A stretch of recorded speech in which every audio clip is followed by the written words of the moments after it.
नमस्कार मित्र, आज आपण तुमच्या बँकेला आधार कार्ड सीडिंग आहे का आणि ते कसे चेक करायचे हे पाहणार आहोत. तर त्यासाठी आपण माय आधार या गव्हर्नमेंटच्या वेबसाईटवर जाणार आहोत. वेबसाईट ओपन झालेली आहे. वेबसाईट ओपन झाल्यानंतर इकडे आत्ता त्यांचं मेंटेनन्सचं काम चालू आहे.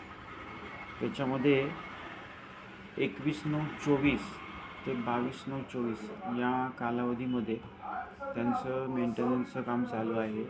याच्यामध्ये तुम्ही PVC कार्ड ऑर्डर किंवा आधार डाउनलोड किंवा ॲड्रेस अपडेट हे काम करू शकत नाहीत. तर आपल्याला आत्ता बँकेला आधार सीडिंग आहे का हे बघायचं आहे. त्याच्यामुळे आपण